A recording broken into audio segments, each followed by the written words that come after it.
विचार कीजिए साहब, आज जब बंसी बजती है, हम कहीं मेले में घूमने के लिए जाएं और मेले में बांस की बंसी बेचने वाला 5 रुपये 10 रुपये की बंसी बेचने वाला बंसी बजाए तो हमें कितना मधुर स्वर लगता है, कितनी अच्छी लगती है वो बंसी। हमारा मन उस बंसी की ओर आकर्षित होता है, मुग्ध होता है। तो तनिक विचार करो, जब साधारण आदमी बंसी बजा रहा है तो हमारा मन उसकी ओर आकर्षित हो रहा है, तो तनिक जगत पिता परमात्मा ने जब बंसी बजाई होगी उस वक्त गोपियों की दशा क्या हुई होगी।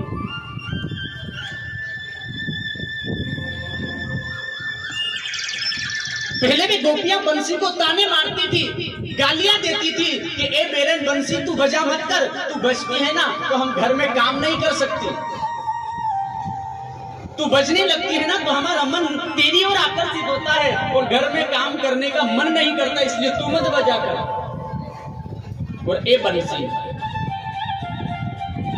तूने ना जाने ऐसा कौन सा पुण्य किया, न जाने तूने ऐसा क्या अच्छा कर्म किया जो कृष्ण 24 घंटे तुझे अपने साथ में रखता है। हम तो उसे पाने के लिए तरसती है लेकिन वो मिलता नहीं और तू हर वक्त उसके साथ में रहती है, ऐसा तूने क्या किया। गोपियां बंसी की महिमा बता रही है। अधर से जनासा बिजन स्वामी चरण दबा, हरि सुहागनी मुरलिया यो शामलियो बिरममा। हे बेरन बंसी तू कितनी धन्य है जो हम कृष्ण के चरणों की रज पाने के लिए तरसती हैं और तू कृष्ण के साथ हर वक्त रहती है। अधर सेज, अधर यानी कि होंठ, सेज यानी कि बिस्तर। ना जाने तूने ऐसा क्या पुण्य किया जो कृष्ण अपने होंठों का बिस्तर बिछा करके तुझे सुलाता है।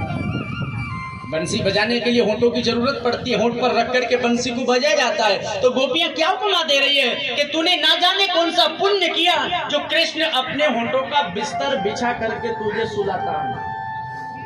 अधर सेज नासा बिजन, और अपनी नाक से तुझे पंखा करता है। बंसी बजाने के लिए नाक से भी हवा भरनी पड़ती है,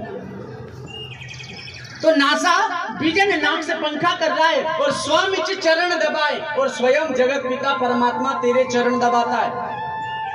बंसी बजाने के लिए स्वर बदलने के लिए उंगलियां चलानी पड़ रही है ना, तो क्या उपमा दे रही है कि स्वयं कृष्ण तेरे चरण दबा रहा है। न जाने तू इतनी धन्य कैसे हो गई, न जाने तूने ऐसा कौन सा पुण्य किया जो तेरे साथ में कृष्ण हर वक्त रहता है और इतराता रहता है। तू बजा मत कर।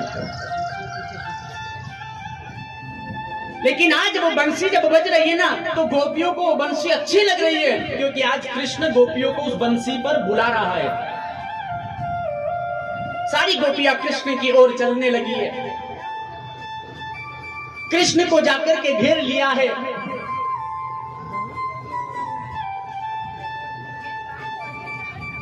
दुहिती हुई धार विसार चली, सुकुमारी कुमार को छोड़ चली।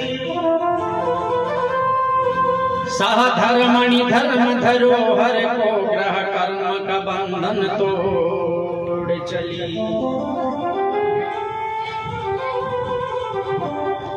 वर वस्त्र विभूषण कौन कहे, जल भोजन को छोड़ चली। सती सती पति प्रता नारी, कुल की मर्यादा तोड़ चली।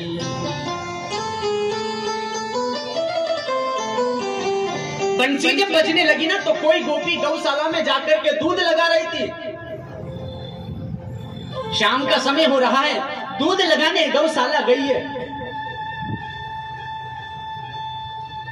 बाल्टी गौशाला में गाय के यहाँ रखी, दूध लगाने बैठी, और जैसे ही बांस की बंसी उस गोपी को सुनाई पड़ी ना साहब, तो दूध की बाल्टी वहीं गाय के पास में छोड़ दी और दौड़ पड़ी। दुहिती हुई धार विसार चली, भूल गई कि मैं दूध निकालने आई हूं। कोई अपने बेटे को अपनी गोद में लेकर के दूध पिला रही, अपने बेटे को दूध पिलाने बैठी ही है कि बंसी की आवाज सुनाई पड़ गई। अपने बेटे को उठाया, जमीन पर पटका और दौड़ पड़ी। सुकुमार कुमार को छोड़ चली, कोई अपने बेटा बेटी को छोड़कर चली है।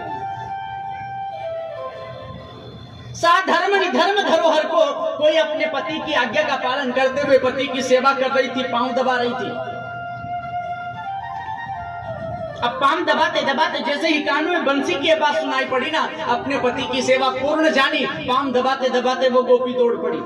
कोई भोजन बना रही थी, एक रोटी तवे पर रखी है, एक रोटी चूल्हे में सिक रही है, एक रोटी बिल रही है, और जैसे ही कानों में बंसी की आवाज सुनाई पड़ी ना साहब, रोटी बनाना भूल गई, अपने आप को भूल गई और दौड़ पड़ी कृष्ण की ओर।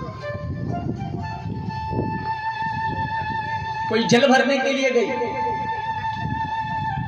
यमुना तट पर मटकी भर ली और